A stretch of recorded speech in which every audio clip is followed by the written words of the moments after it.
So listen. This is the big one. All right? I said in the podcast, I'm actually more excited for this video. And I don't know if this is just like one video or if it's going to be a series of videos. I'm hoping it's a series of videos. But I'm more excited for this one video than I actually am for the launch of Dragonflight. I know that a lot of people are not going to understand that, but this right here is actually going to give us a window into the future of World of Warcraft, which to me is more interesting than, whatever Blizzard has in store for us next in terms of an expansion. And before we even begin, I want everybody, I do mean everybody, to go ahead, open this on your browser. And you guys can mute the pain if you want to, whatever. Just like let it playing in the background while we watch it. Also preemptively leave a like on it because, as a matter of fact, you should share this video with all of your friends before we even watch it here, because this was a huge investment on Preach's part. And I want to make sure that he gets as much as he possibly can out of it. This is not the type of video that you get to watch every day, okay? Our guy actually went over to the Blizzard headquarters on his own dime, paid for the hotels, all of this shit, went in with his production team to do this video. And as someone who has flown to places to do coverage and shit, I can tell you this is not only incredibly difficult, it is incredibly stressful. And I want to make sure that, Preach gets as much as he can out of this, basically. So, yes. 30K? It was 30K that? Jesus fuck. Whew. All right. Let's take a look. A new era for World of Warcraft inside Blizzard HQ.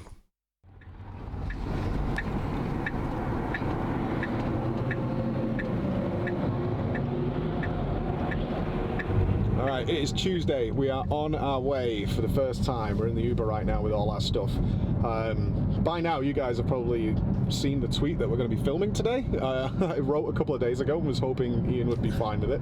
A little nervous to see how they respond to us being there. This is really unprecedented for not just us, but them as well. They've never let anybody have the access we're going to have. We're hoping they're going to take us behind the scenes. We'll have to sign NDAs because obviously they'll be working on late Dragonflight stuff and maybe even the next expansion as well. So one of the things is we noticed maybe a little nerves getting closer with the people we're going to be interviewing. They're not trained to be in front of camera and they might be a little worried about what some people might say with such long form discussions as we're having. But honestly, the conversations we've had in the last day or so, everyone seems really excited to do this. This is one of the things that I always tell people. Like if I'm trying to get an interview with someone, I always tell them, listen, this is going to be an offline interview. Most of my interviews are offline, but like this is going to be an offline interview.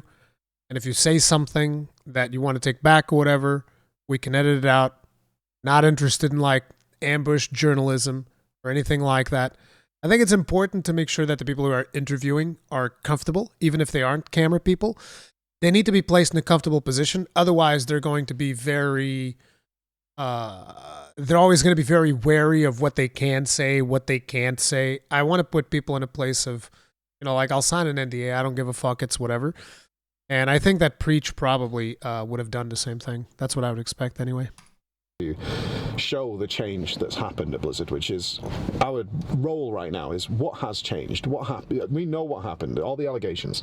The Shadowlands not doing very well, and their previous expansions kind of going in a downhill trend, and now they seem to have changed their entire philosophy. So hopefully we can dig into what caused that, other than just financials and trying to get sub numbers up. How did they change their entire approach to the game? So that's what we're interested in. I hope it goes well. We're getting to meet so many cool people, and higher ups like serious execs. So fingers crossed, guys. I'm on tenterhooks.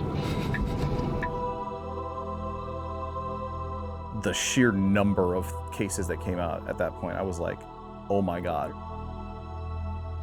I just want to be hype about it again. That's Jesse Cox. We're missing something big here. So we're failing. Time to give up on World of Warcraft.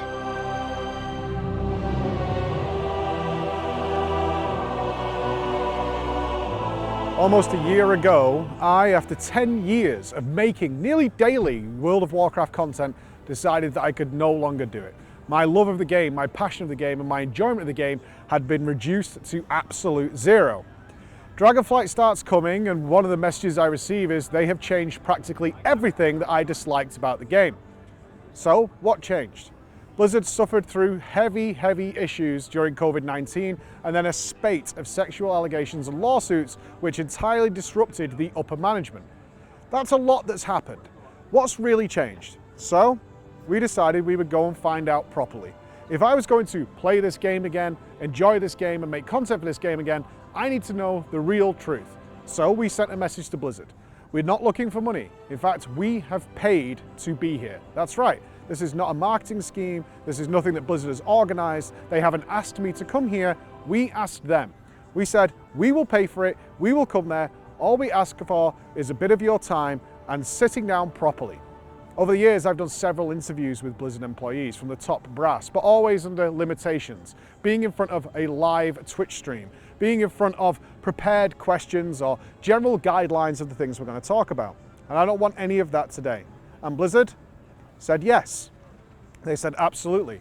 We will give you a week on our campus. We will give you... It's also very important to be aware of the fact that, like, this could... I mean, in a way, they took a bit of a gamble by giving Mike all of this access, but in a way, Blizzard was also in a position where if you really look at their reputation, they're like, I mean, the fuck have we got to lose?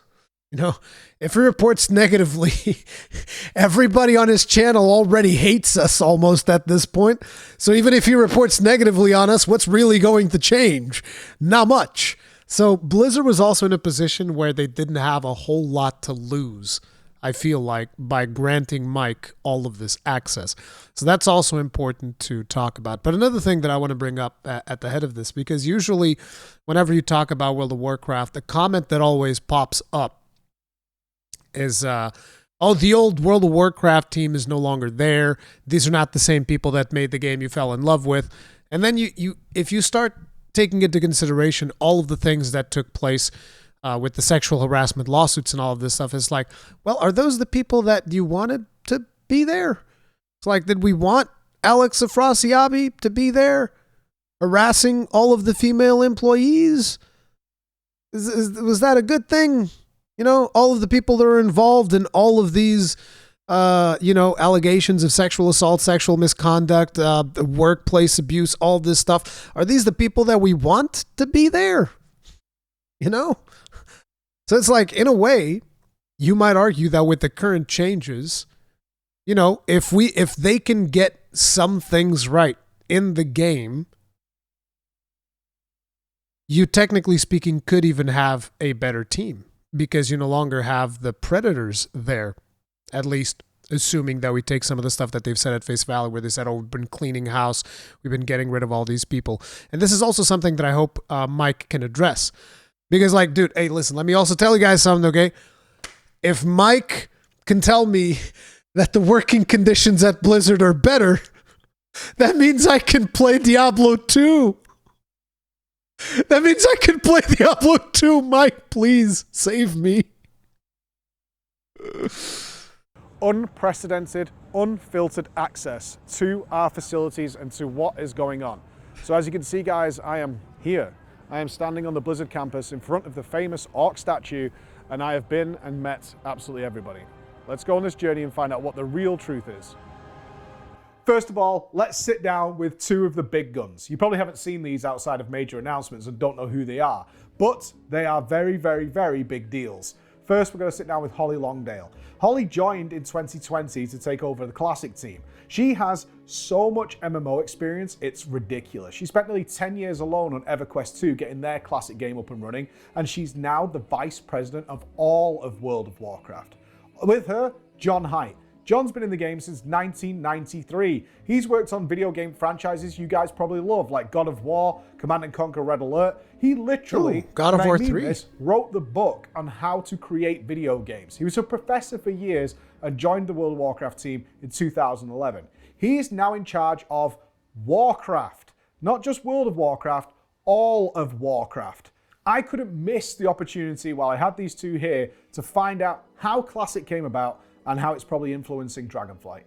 I mean, Classic seems to have been a runaway success. Like the meme of it being, you think you want it, but you don't. Yeah. And now it's like, Oh, we want We it. thought you didn't, but you did. yeah, you did. Yeah, I mean, yeah. how was that decision come to at the time? Like, what made the change there with That that? we actually made Classic. Yeah, that you were like, okay, they keep asking, we're going to do it. Honestly, yeah, we didn't think it was going to be financially even necessarily a great decision as much as it was our fans are really asking for this. Some of our most devoted fans are asking for this. And it really was. When we say it was a love letter, it was a love letter. We're like, we justified it in the, hey, we do this. It's going to make our fans super happy. And, we're going to learn a lot in the process. But, I mean, come on. How many games have gone back and recreated that? And I did that on God of War, right? Yep. God of War 1 and 2 and up-resed them. But the game's still live. It's like you can still play those areas in modern. So going back and recreating that original experience, I don't think that's ever been done before. I mean, RuneScape's tried. Old school RuneScape but they had to accept a lot of changes. That's why Yeah. I'm here with doing our EverQuest Classic servers. Classic to me was never really that interesting. I mean, I almost felt tempted to go back and doing a little bit of just the vanilla portion of Classic, because I came in at the very tail end of vanilla, and I really just, started playing for real during the Burning Crusade. But for some reason, this never really appealed to me that much. With Wrath of the Lich King was the moment where I was the most vulnerable to it, because I have such good memories of Wrath of the Lich King. But the thing is, what comes after Wrath, right? I mean, I'm not interested in playing Cataclysm Classic, and that's always where I knew it would end up. It's like, it's just going to end up in a point where, like, I'm not going to want to play it anymore because it's going to get to Cataclysm. And even though I kind of want to relive those days, the time investment for the memories of something that I've already done is way too much. And that's kind of like why I never really got into Classic. It's not because I didn't want to, I just didn't have the time, more so than anything.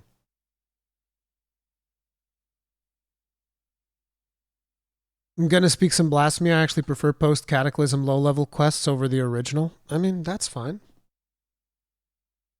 This WoW is a whole different Animal. Yeah. What challenges did you meet then that you weren't expecting, I guess? With Classic? Yeah, for sure. Numbers. Just vast. Just the sheer amount of people vast playing it. numbers. Yeah, and players never do what you expect them to, like ever. That's What like do you every MMO mean? lesson ever, right? It's like Yeah. ants, they just crawl across the What do you mean we never do what you expect us to do? I mean, you mean we're degenerates? I think she just called us degenerates, guys. What the hell? But that's one of the beauties of it is, we're re-exploring and relearning, Classic. Even as much time and effort is spent in the archaeology of, does it match what the original game was like?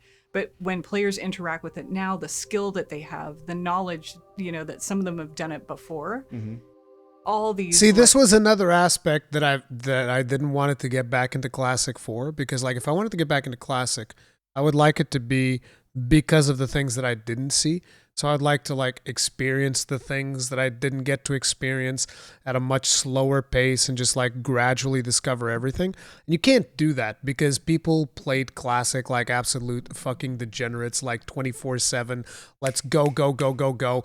Min-maxing encounters that no longer hold any challenge because they've been figured out like friggin' for decades, literally decades. These encounters have been figured out for decades, like almost plural. Right? And people were optimizing and min-maxing their asses out for fucking molten core. It's just like it was,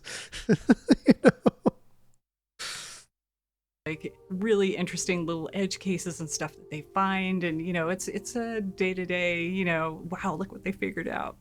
Yeah. It was based on... Did you expect it to just be like, everyone's going to play it for like a month? Yeah.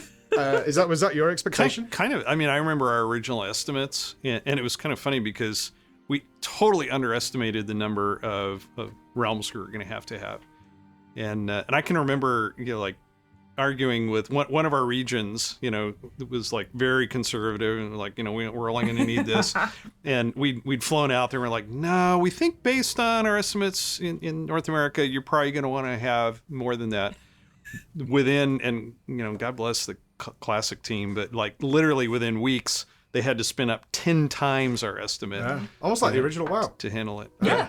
It's almost like you've recreated that back-end experience. Except we had the technology this time. Then it was like, Scrapping we don't around have the levels. hardware. What do we do? I don't know. Go up to fries. Literally belt strapping things together. Plug it in. Go, go, go. But Yeah. it's been. I'm curious what you guys have learned from that, from what the players are doing in Classic that's now coming into the retail game. Like you were like, yeah, we should bring that into the retail. You're seeing it, yeah. I mean, that's the exciting thing is Classic brought back these conversations about talent trees, like revamp. People queuing up to kill a quest mob. Holy crap. Oh, man. Talents. How much do you love spending your points and experimenting with your class? Or if that was what your memory is, that's my memory of Classic or of Vanilla. Yes. And so As a matter of fact, I've always looked at the talent trees. Like I remember the person who first told me about this change was Jeff Pure Shield from the TGN Squadron. I don't know if you guys remember him, but he was the one telling me, because at one point we were going to be covering World of Warcraft again. I think it was during WoD. And Jeff was telling me about the changes to talents, and I'm like, wait, what? So there's just like 3 choices every 5 levels? That's the talents? I was like, bro, that's stupid. That's completely fucking stupid. That's ridiculous. And my friend was like, no, you just don't understand. This is way better for the game. And it's like, no, Jeff, you were wrong. See, they're changing it back. You've always been wrong this whole time. Blizzard were just wrong for like what? It was Mists of Pandaria. What comes after Mists? Warlords of Draenor, Legion, Battle for Azeroth, and Shadowlands. Blizzard just happened to be wrong for 5 expansions. 5 expansions. team recognize that. They're always taking the pulse too. It's like players really love that. And professions. I think the teams really wanted for a long time to be able to focus on professions as well. Mm-hmm. But even how we are looking at content, right? So more, in vanilla or classic, there's the exploration factor. It felt less guided. And the team's taken that to heart too. Yes. And you'll see elements of that in Dragonflight as Oh. well. It's a really wonderful exploration about, where are we now and where are we going to go in the future, and kind of taking stock. You're setting the bar pretty high here. You're setting the bar pretty high. If you're going to tell me that there's going to be organic exploration, because like my expectations for Dragonfly is like, it's going to be the same. They're going to like guide you through the whole zones. Blah, blah, blah, blah, blah. I'm very curious to see what this exploration is that she's saying. And listening to the community, and it's pretty incredible to see it coming through in Dragonflight. Yeah, I think there's social interaction, I in miss that classic, so much. you had to, just to get through stuff, you had to make friends, and we were all in this together. I played in the beta, and I played, WoW. I played for 18 years. What's the biggest change you've seen in players? Because I talk about like what idyllic MMOs, what would if I was creating an MMO, what it would look like, and I focus so much on the people because I can't think of. Bro, what the hell is happening here with Mike's hands? Look at Mike's hands. So much on the people because I can't think of an MMO being anywhere what I would consider great without the people you play with. I think about my guild more than what's this feature, what's this content.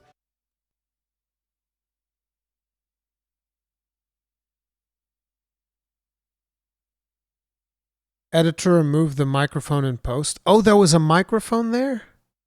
Oh, that makes sense. But we're growing loud voice that I've seen across many MMOs now. We're talking to so many MMO companies.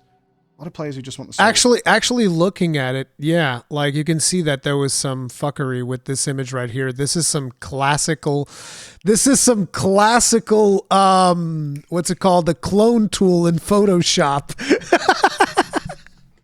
Like, listen, Mr. Tummy Giggles can tell you all about this. This is classical clone tool from Photoshop. Experience. And their biggest fear is actually... I'm going to be real. I don't think they should try too hard to remove microphones from scenes. Like, listen, here's my microphone. I'm not going to remove it. Like, I actually think that's fine. I think that's acceptable, personally.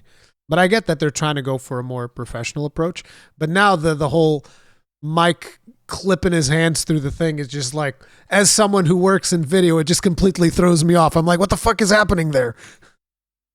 The people, which blows my mind, because I was like, I love the people so much, even the bad ones, because that's a moment, you know. I think about those moments with the bad people, and what's the biggest change you've seen in gamers in general? I think you've actually identified one of the challenges that we face with World of Warcraft is we know that a lot of players just want to come in, have some fun, know that, you know, there's things for them to do, and not have the pressure of having to interact with other people. Mm-hmm.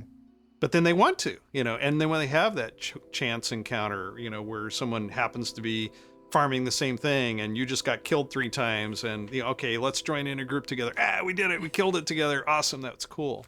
Or meeting, you know, that set of friends that you start running dungeons with, or you start doing a raid with, and enjoying some of that group content that we've created. Those are some of the best moments in the game. Yep. Like, I remember it was Christmas a few years back when we had the hive mind, you know, mount. It was this crazy set of things that you had to do to unlock it. And I did this with a completely random set of people, you know, 4 people I didn't even know. We went through all of it. I had all the monocles. We got this thing, and we were all like high-fiving each other. And I got to put them on my friends list. And I actually kept in contact with the one for a couple months after that. Yeah. But those moments are so cool. And I think, you know, we try to have experiences like that, you know, where you no pressure, you can play by yourself if you want to. And I think there's something actually kind of comforting knowing that while I'm wandering around doing my solo thing, you know, working on one of my alts or whatever, that there's thousands of other people around there, you know, and I can see them doing their thing. And I think that's a really fun part of the game. It reminds me that I'm not. I think that the game being solo friendly and, you know, group interactions being optional is all good, so long as there's still like a decent incentive for you to play in groups as well. I think there needs to be lots of incentive to just like group up with people. Just doing this all by myself. Like I said before, what does it mean for Azeroth to feel alive, you know, day to day, week to week, and ongoing? And how do we evolve that? And to me, you know, I geek out. We all geek out about all this stuff about how do we evolve?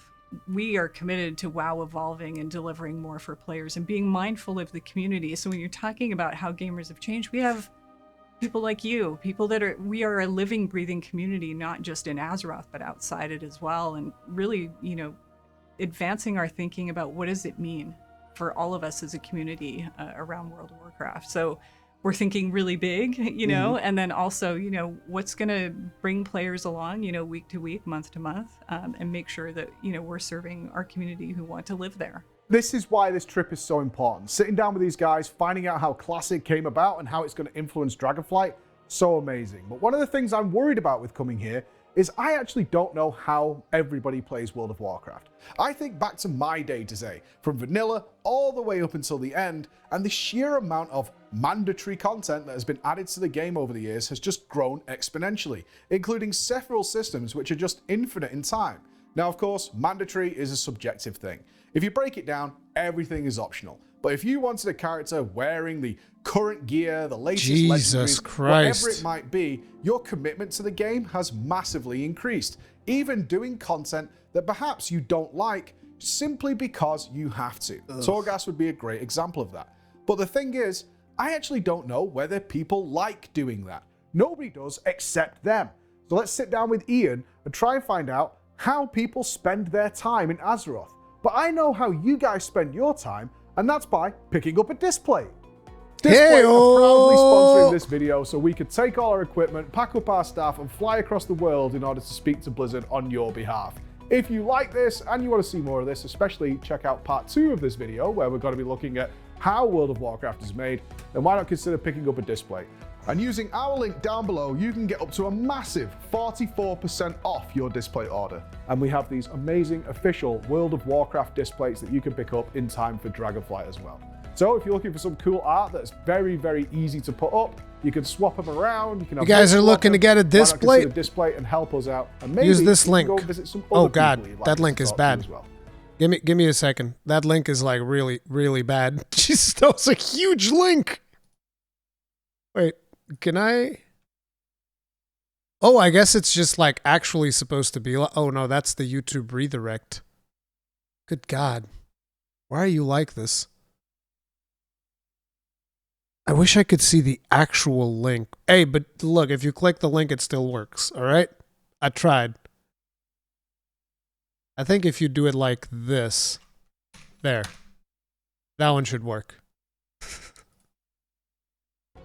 Now let's talk to Ian. I mean, you serve so many different player types, right? I mean, I'm not sure how your metrics work, but one of the questions, because I think it's really tough when you're out there and you're not just a content creator, but you're anybody. The vast majority is a horrible, horrific term that gets thrown around all the time in reference to World of Warcraft. This is what the vast majority likes. What do people actually do in the game? Because you know, we don't know. I mean, everything. Honestly, I mean, I think that's one of the quirks of WoW. It's part of the magic of WoW. It's part of what makes designing for WoW really challenging at times. I think you could take a dozen people, all of whom would say WoW is their primary game. It's one of their favorite games, the game they play a ton. You could sit them around a table and have them talk about what they do in the game and why they like it. Mm-hmm. And it could sound like they're describing 12 different games or experiences that would be foreign to the others. It really is everything from the, completionist solo collector to the casual PvPer who just queues Battlegrounds all weekend, to the hardcore PvPer who wants to push high rating, to the Mythic Plus focused player, to the casual raider, to the hardcore raider, to everything in between. And then all the different Venn diagram overlaps. And all of those people are World of Warcraft players. Yeah. And it's and I think the world is, again, as I said earlier, richer because it has all of them in it. But a challenge is, there is no majority, so to speak. It's a collection of many minorities, each of whom have... If there's no majority, so to speak, then World of Warcraft has been messing up for a significant amount of time, if you think about it. Because if you're saying like, okay, so there's no majority experience that you can really report because everybody does different things and blah, blah, blah, blah, right? That's what he is saying. If that is the case, then why is it that basically World of Warcraft can be defined on three fronts more so than anything else? Well, I guess you can kind of like put four fronts if you include collectionism.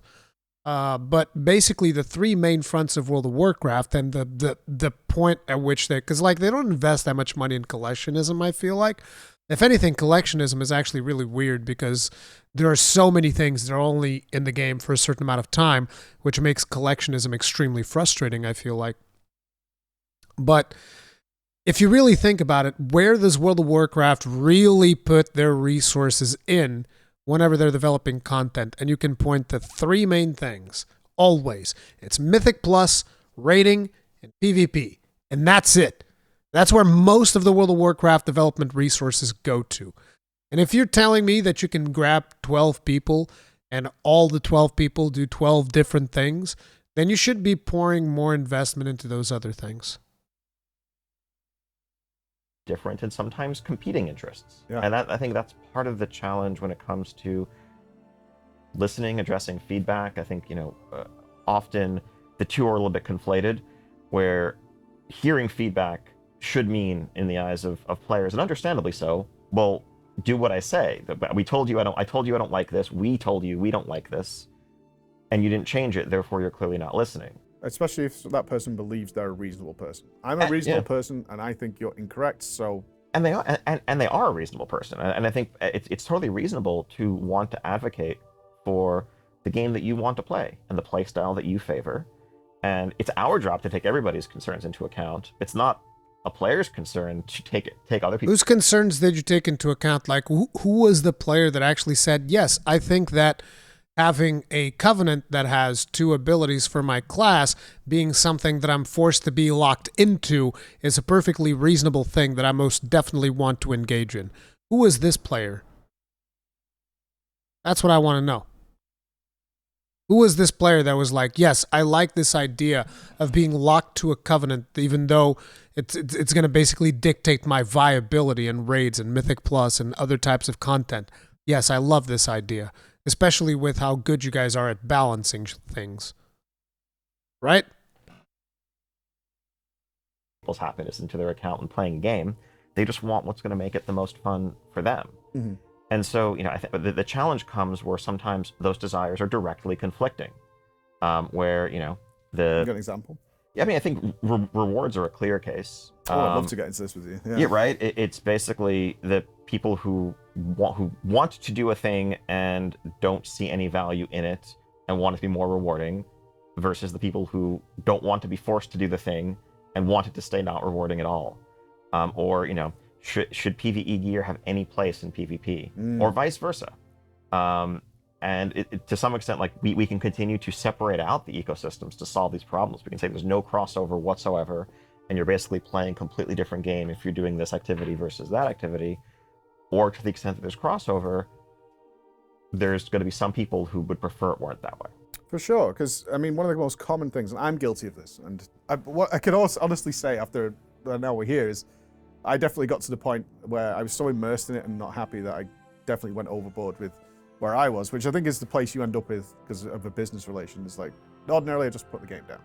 I don't know whether it's an internal pressure, and I kind of think this goes back all the way to Nax Ramis, the original one, where it's like, we've invested time and money into this content, but if we don't make them go, they're not going to go. And is that something that's a very real thing? I think it is a real thing. I think. See, this is a big problem, not just in World of Warcraft, but in everything in the gaming industry. It's actually interesting how a lot of the videos that we've talked about recently all touch up on this very specific point of the developers basically having a piece of content that they develop, and because they spent time and resources developing this content, they need to ensure that their player base goes and does that content. Whereas I would argue that that content brings value to the game regardless if the player base is doing it. So a very good example that I actually have in World of Warcraft would be, for instance, Molten Core when I was playing the game initially. See, I've always knew that due to my work schedule, the stuff that I had to do, it was going to be pretty much impossible for me to actually go and do Molten Core. I've always known that that wasn't going to be the case, but I greatly valued the fact that that content existed because it was aspirational content. It was something to aspire to potentially eventually one day, who knows, in a full moon, I would get the opportunity to do that content. It's important that that content exists, even though a majority of your player base is actually not engaging with that content.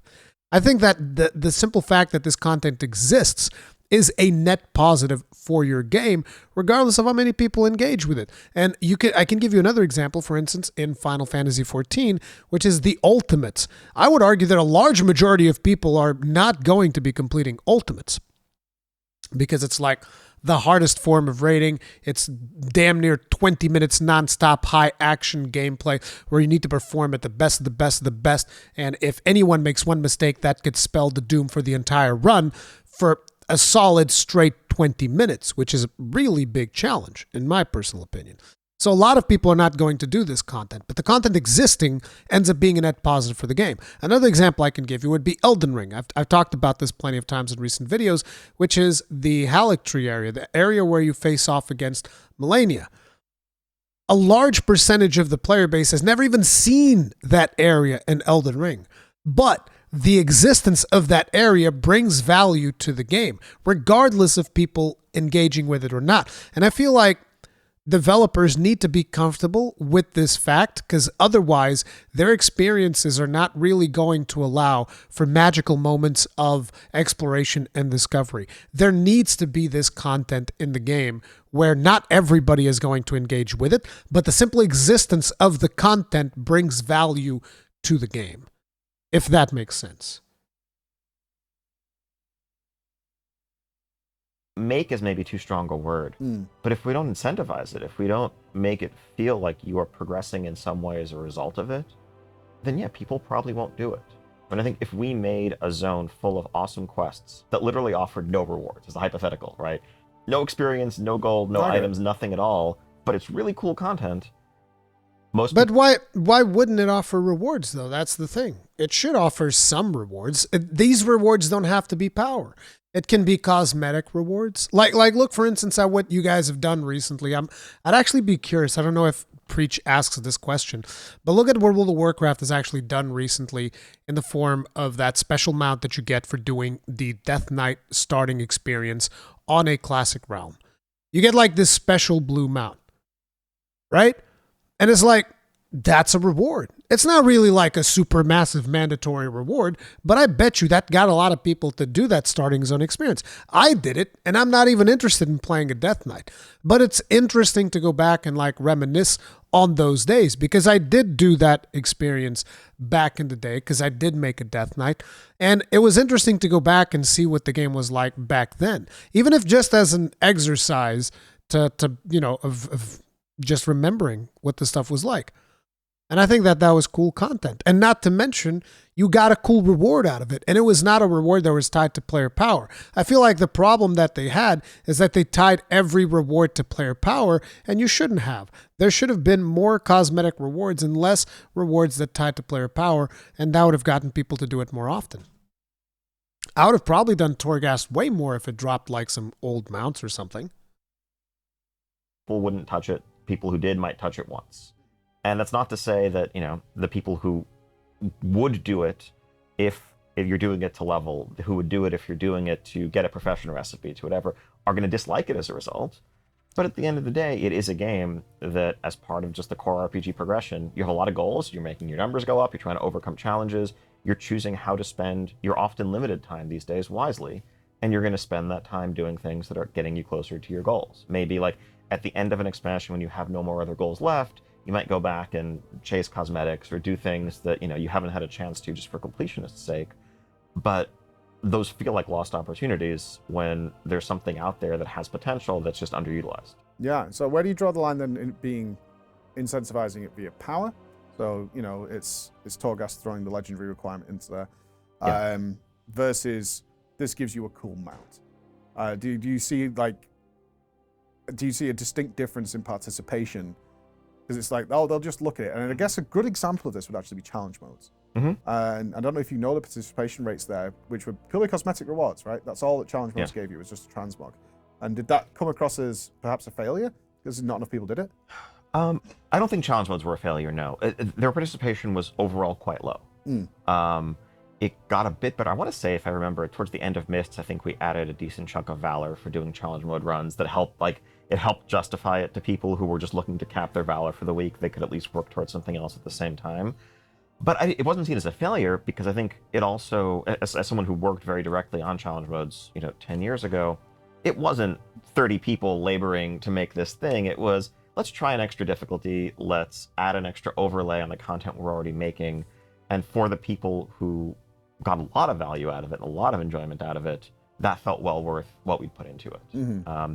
But I think, yeah, you're correct. When we're looking at a major expansion feature like a Torghast, if that were only used by as many people as did Mist challenge modes, that would have been seen as a significant failure. It's like, we put a ton of time, design resources, engineering, art, iteration into this, if only 8% of our players... And now you're throwing it away.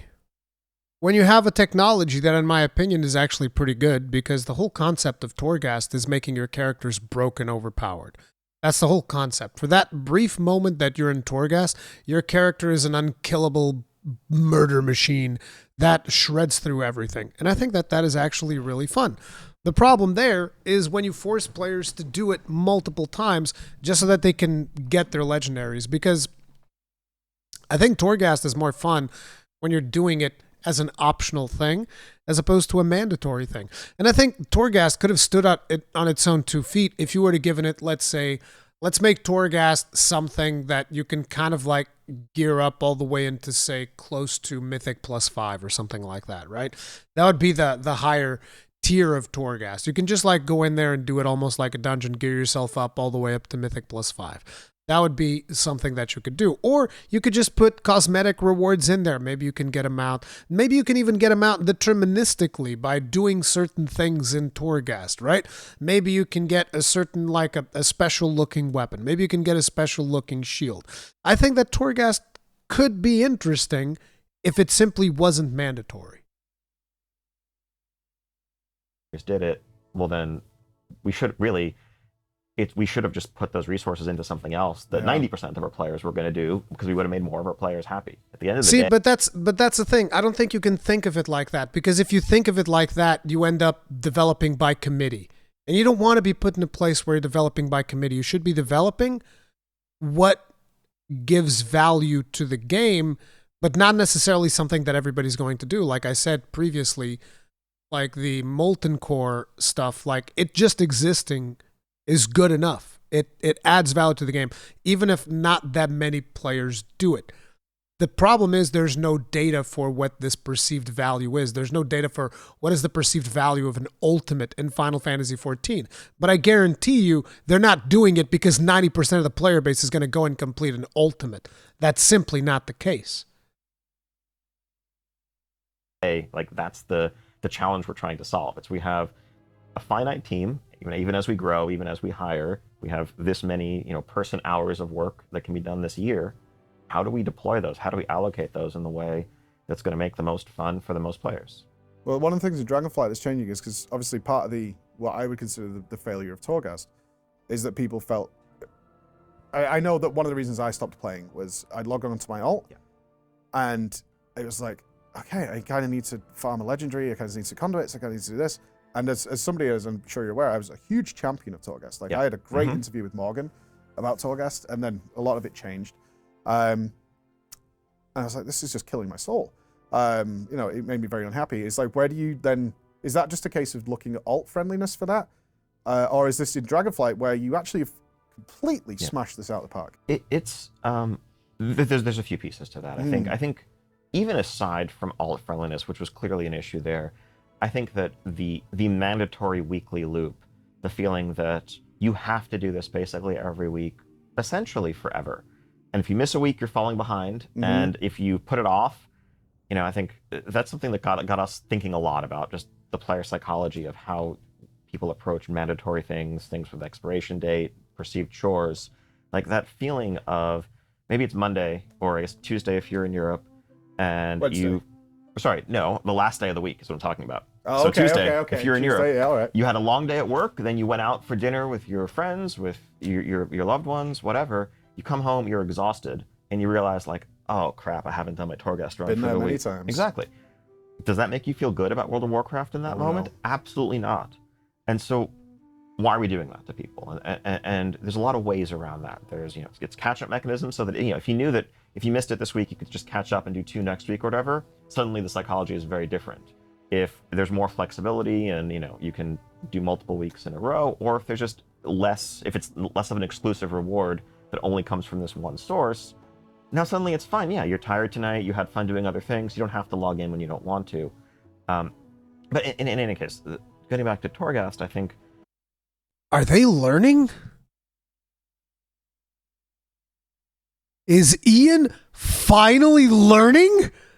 Oh my God! Is he learning? It's almost like one of those Pokemon moments. Yeah, exactly, Middler. It's a Pokemon moment. It's like dun dun dun dun dun dun dun. Ian Hazakostas is evolving. Dun dun dun dun. That's like... Yeah, it was gameplay that was kind of forced to overstay its welcome in a lot of ways because it became something that you had to keep doing for as long as people did. Something that we've tried to pivot to, and I know you mentioned you didn't personally jump in and do Zereth Mortis. No. But part of how we approached the activities there, the cipher system, the reputations, the outdoor loop, was basically we're going to give you a couple of weeks of the first couple of weeks. We're going to say, here's frankly a carrot that everyone's going to want. You want to get your second legendary. You want the ability to craft your Unity legendary. That's the second one that you can equip. Doing that's going to take you a couple of weeks of checking out the content. Past that, everything is 100% optional, but you've seen it all. And you can decide whether you like it or not. And if you like it, you've gotten a taste and you can keep going. And if you don't, cool, just never go back. You can ignore it and focus on Mythic Plus, raids, whatever else. It's a little bit of a middle ground between there being no mandatory power at all, where a lot of people who might have enjoyed the content will never even give it a chance because they're like, well, why am I going to do that? It doesn't give me anything. Or obviously the opposite. But it goes back to like training players. Because like you have to let players find the content that they want to do organically. And if you keep like forcing them, hey, like, listen, there is a little bit of power in there if you want to go in there and get that little bit of power, you know what I'm saying? It's like, no, just make it completely optional. And if they don't go there, they don't go there. If they don't go there, they probably were not that interested in it to begin with. But if a player finds himself in a situation where he's like, well, I've done all the things, I've done all of my chores, because there are always chores in an MMO. It's just like the degree of which these chores are. Like if you look at, for instance, 14, your chores can be capping out your tomes for the week. That can be considered a chore to an extent. So it's like there's always going to be a certain level of chores that you're expected to do in an MMO. But let's say they do those really fast and they're like, okay, I've done my power collection for the week. There's nothing else to do. They can then choose in a healthy manner. Do I want to maybe go play another game? Like maybe I'll go play something else, like some random battle royale or whatever it is that people do nowadays. Or if you're in my case, I'll go play some Monster Hunter. I'll go play some Souls-like or some whatever, right? Or even another MMO. Or you might consider, hey, since the game respected my time, maybe I'll go check out this other optional content they have over here, and maybe I'll peruse that a little bit and just see if that's something that I'd be interested in. Maybe they would go check out Zereth Mortis after they've done all of their power grind. Maybe they would grind out some renown or whatever for some cosmetic reward or whatever it is, It's like, just let them do whatever they want. End of the spectrum where it just becomes they're learning, but they're 1 year behind and there's no catch-up mechanism for learning. They need a catch-up mechanism for learning how their player base plays the game. Endless thing that you have to keep doing. You've taken a pretty hard stance at this. For my playtesting of Dragonflight, this has now become almost a core value of Blizzard going forward, or seemingly, but obviously we're here to talk about it today, is like just no more of that. No more mandatory stuff. And is there like an internal fear then? It's like, are we making stuff now that people aren't going to check out? And are we actually okay with that? Because a lot of games now are going with a more drop-in, drop-out style, and they're still maintaining a sub. Is that something... I mean, this is a risky move you're making in Dragonflight, I think, internally. I think so.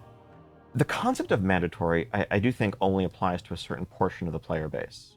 I think it's certainly, high-end competitive players, if there's any advantage that they can get, they have to get it. Well understood. Finally! It was about fucking time you got that through your thick skull, Ian. Took a while.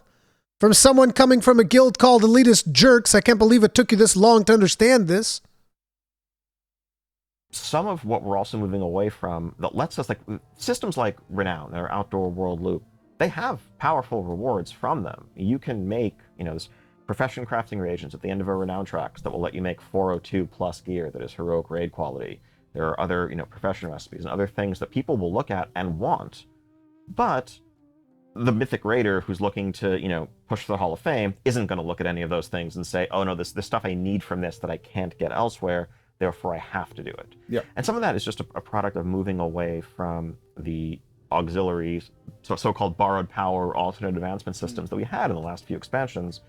Item level is kind of the simple universal reward. Item level is power, but it's fungible. You can get it from other sources, and it's only as valuable as how it compares to the other stuff you have access to, as opposed to artifact power, essences for your Heart of Azeroth, conduits, all those other things, where it didn't matter how high your eye level was from other content, you had to do this because it was additive. Mm-hmm. Well, they were great things, though. Like, it was always the acquisition that was the problem. Like, the actual result was great.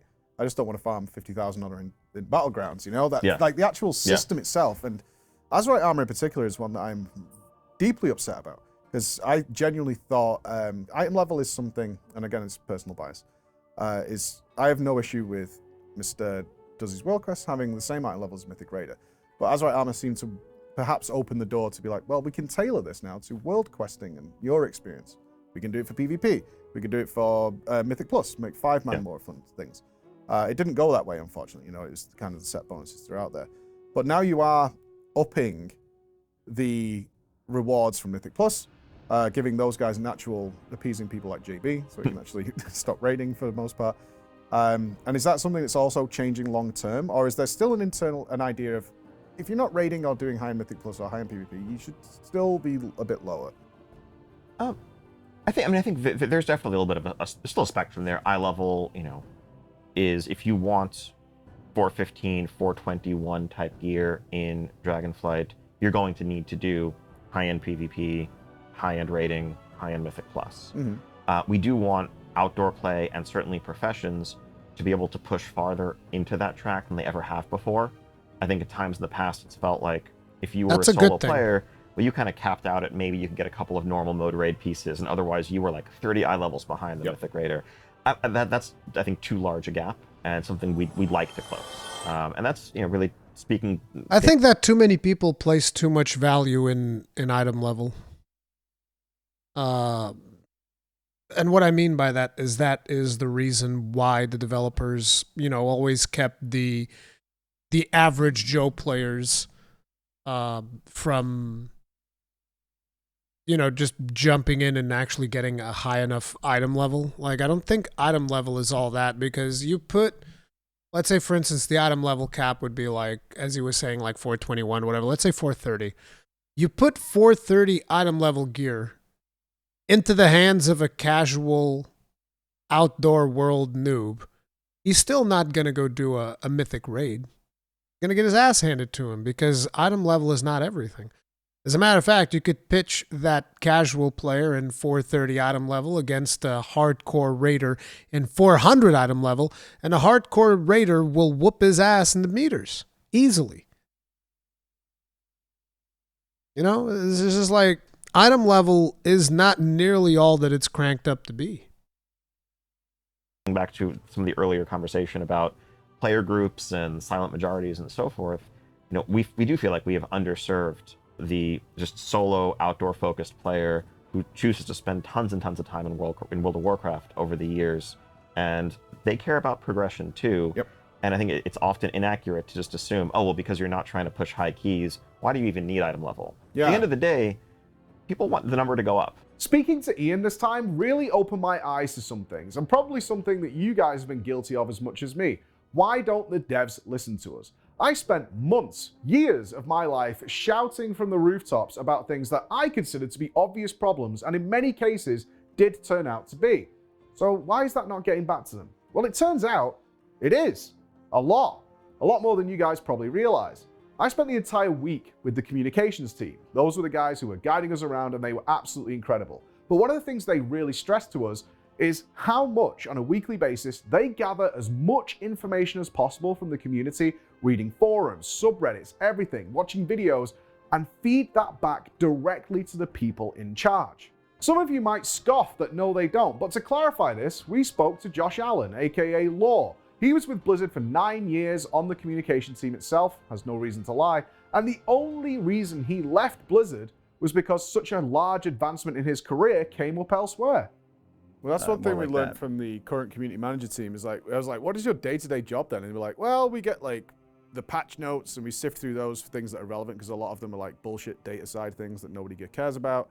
And then we put them out to the public. But another part of it is we basically read forums a lot, and we gather all that feedback, and then we present that to the relevant people to say, this is the kind of community feel right now. Did you feel like you had to filter that for like what's relevant, what's not? Yeah, I mean, there was a significant portion of my time at Blizzard where developer communications was my job.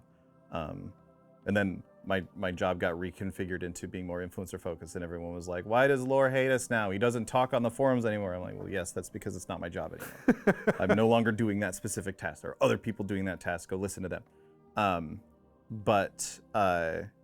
Yeah, there was a lot of that general job and position is not even so much filtering as, I guess, distilling is how I would put it. Make sure it goes to the right place. Yeah, make sure it goes to the right place. Make sure that, because a lot of times people will say one thing and what they actually mean is kind of something else. Like, they still mean what they say, obviously, but if it's like, wow, I really hate, like Torghast was a great example where people were like, they really, really loved Torghast in early beta, Same. And then when it came out, they were like, wow, I hate Torghast so much.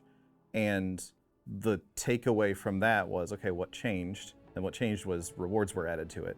And so then it became a Both, task. right? They took rewards out because they had gear and stuff in it originally. And it was it got silly. They See? took all that out and then they just made you do it for legendaries. See, this is exactly what I'm talking about. It could have had gear on it. Dude, I still can't believe they fucked up Torghast this bad, because everybody that played Torghast before it was actually implemented into the game, everybody reports that it was such a better experience. They ruined it when they put it in the game. That's the weirdest part, because like during beta, everybody was like, dude, this is like the best thing ever. This thing is amazing. And then they put it in the game and it was actually a piece of trash because they changed it. It's like you had all this amazing feedback from the betas, and then you fucking change it and ruined it. Why? It's like, why? Why would you do this? It's so weird. It was a deep dungeon. Complete like 180 on what it originally was. That's what I mean, though. Is like it's the sort of thing where if Torghast had just remained as like a fun thing that you could go do when you felt like it, I think a lot of people would have enjoyed it because they didn't feel obligated to do it. Exactly. That obligation.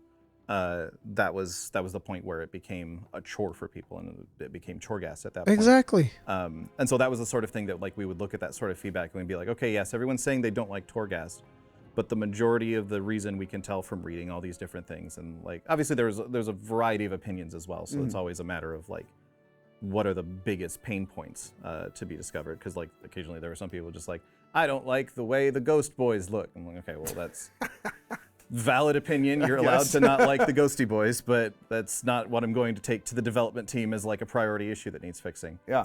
But that's what I mean by like sometimes people are saying dumb they just shit. say they hate something.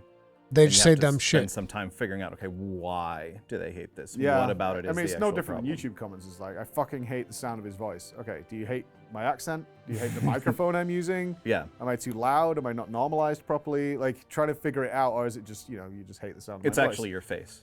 So. Yeah, which is odd. It's your I face. specifically said my voice. Your face, Mike. You got a But now I see face. in the mirror, it's probably that. God damn it. But most of the feedback does get back to the guys, to the developers, which, like, Yeah. obviously one of the biggest complaints in the WoW community is, like, they're not listening to us. I've been bitching about this I mean, nobody knows better than me is how much I bitched about some of the things in Shadowlands.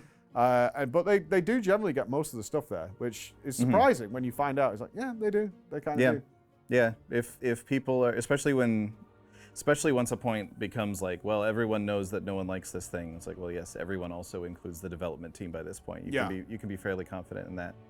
And a lot of times, then the job actually, it gets interesting because a lot of times then the job becomes, okay, what are the other things? Because everyone's talking about this one thing that's really upsetting everyone right now. I don't need to tell the development team for the 30th time that people want to be able to switch between covenants. Like, they know that. I don't need to tell them that again. So what are the other topics that are going on in the community that they're not aware of because everyone's so busy focused talking about this thing?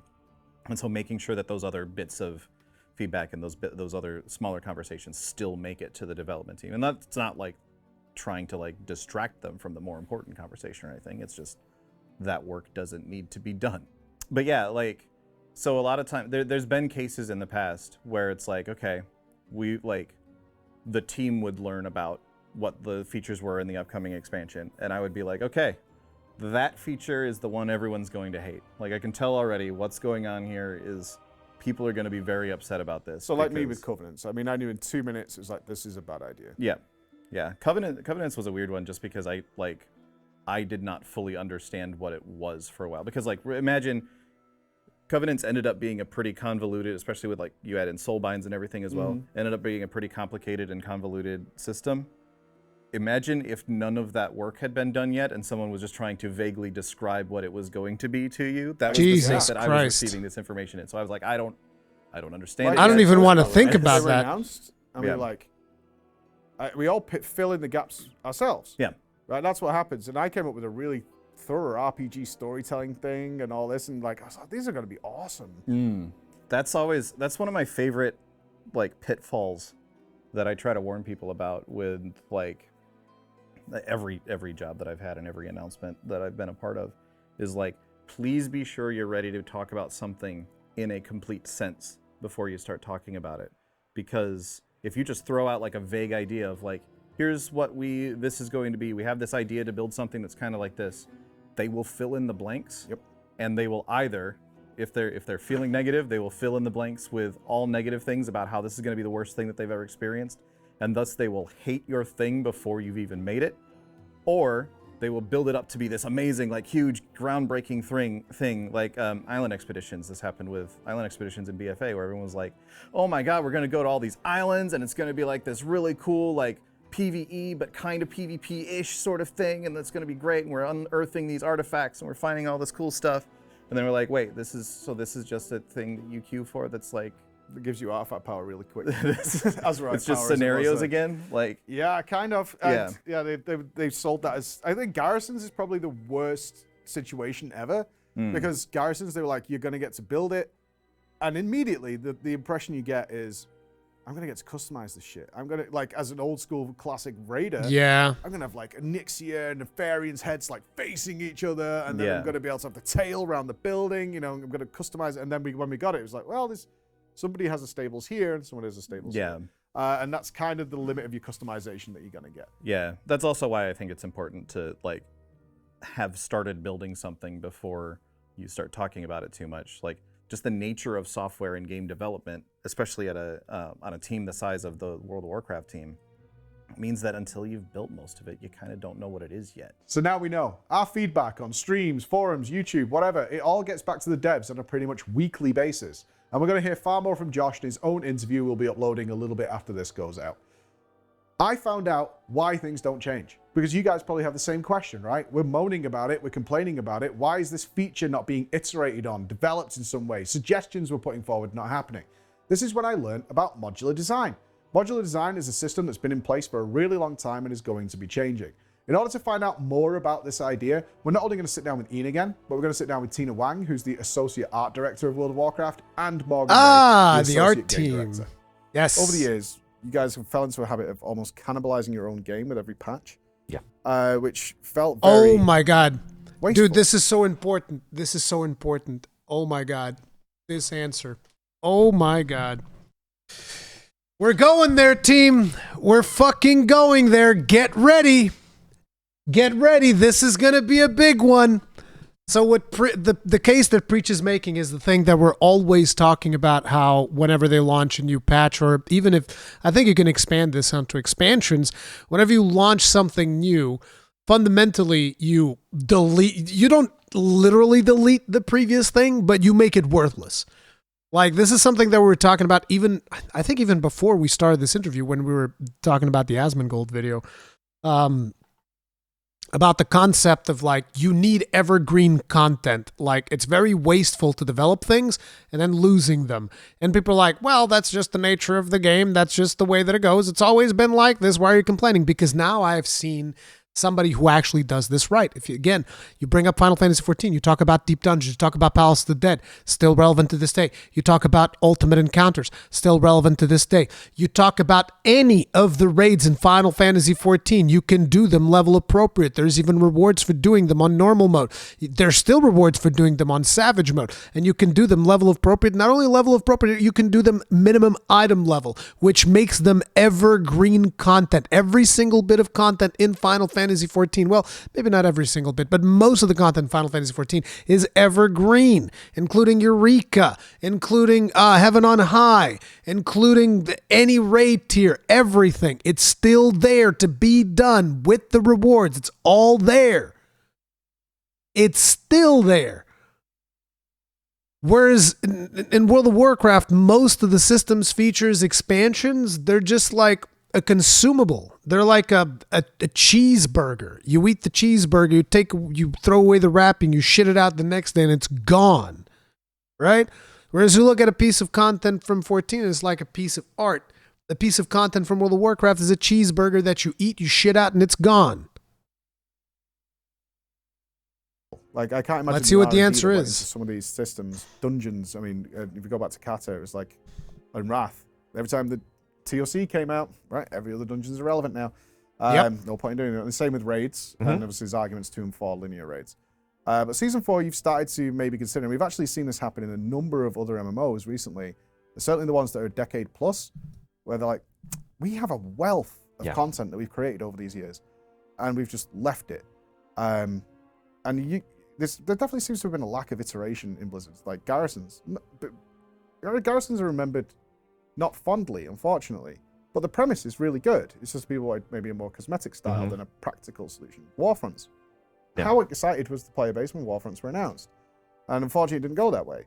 The same with Island Expeditions. You know, we all watched the Sneaky Pete promise, and you're going to hate these guys, and they're going to interfere with you and stuff. And then Sneaky part Pete! of the mandatory element was Yeah. there. But we can reel a list off here of huge systems, huge resources that are brought into the game, which have been left to like, okay, and class halls I would definitely put in here, which feel like such a waste. And what is the thoughts there now for like over the next few years is to change that instead of reinventing the wheel every expansion? Yeah, I think, I mean, so there's a couple of pieces to that. Some of that is definitely the move away from, expansion specific systems that also would turn into borrowed whatever because they were going to go away, back to evergreen improvements. I think, broadly speaking, I think you could almost carve out 3 eras of World of Warcraft philosophy and development. And I would say that the first era was from Classic all the way through Mists of Pandaria, where every expansion was adding extra layers, extra systems, new professions, new races, new classes, new things.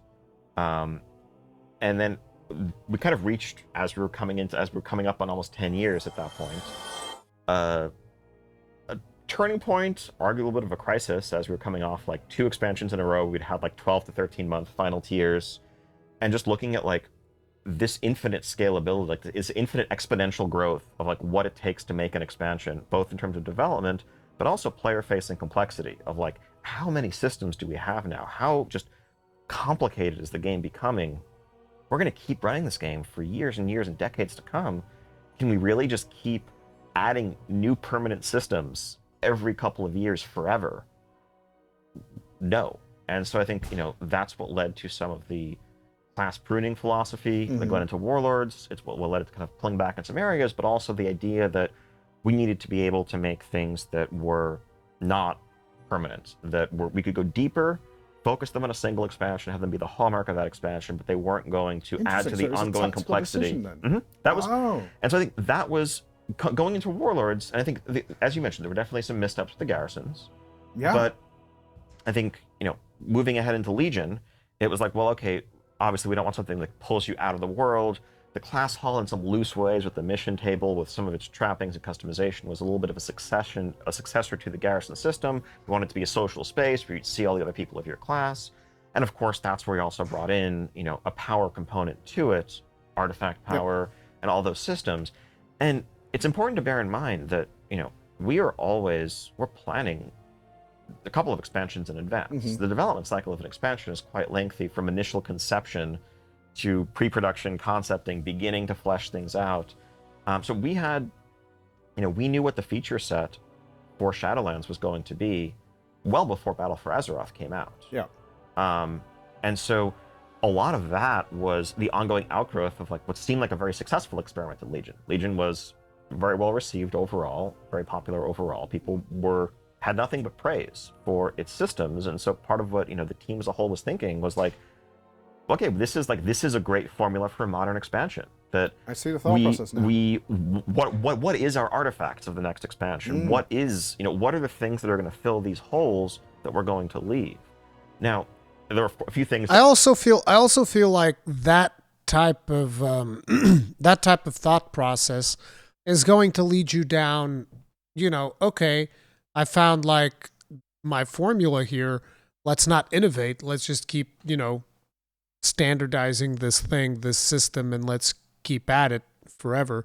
And that pretty much kind of leads to stagnation. That we were still blind to.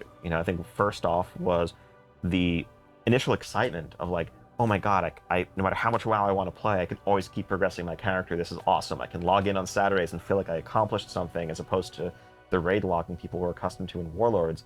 That was energizing initially, but gave way to fatigue by the end of Legion, as we started to hear, complaints about AP grinding and the sense of like, yeah, of course. Okay, I can always be progressing my character. That means I always should be progressing my character. Oh, I don't so have you're time talking for about alts. And never-ending amount you can acquire. Yes. Versus one thing that took away in BFA was that anything you did gave you AP. Yes, that continues. So I think, but I think again, a lot of the decisions about what BFA was going to look like were already almost completely locked in for all intents and purposes before we started to learn the lessons from Legion.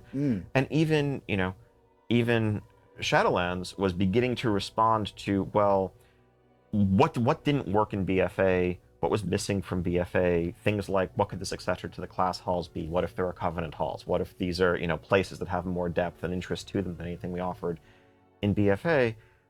But it wasn't really until we were halfway through that cycle that we started to really have concerns about, the shift that had begun all the way back in Warlords about the modular approach that would take things away. Because people were not sad to say goodbye to their garrisons at the end of Warlords. Shame, because right? if they'd been iterated on, they were potentially something amazing. Perhaps, but the feedback, right? So people didn't really appreciate the extent of that pain. When BFA came out, we certainly did. Yep. Losing your artifacts sucked. Having all your legendaries disable the second you hit level 115 sucked. Not a good day getting into that alpha. And I think, but again, at that point, we were already heavily committed on the course we were on, because we just, at some point, we have to keep marching forward. We have to keep making stuff. We can't throw out a year of work. I need to take a very quick bio, guys. I'll be right back. Let me just run an ad. I'll be right back. Sword? What sword? I've never seen any sword X-Ray 2X. I have no idea what you're talking about. Sword? You guys know what he's talking about? He's crazy. But we started to have misgivings about that general direction, and I think realizing that the cycle we're falling into is one where every expansion begins by losing something that was awesome, leaving a hole that we then, at best, are scrambling to fill. Actually, if you mean the character sword, that's that paladin sword. What's it called? The Ashbringer?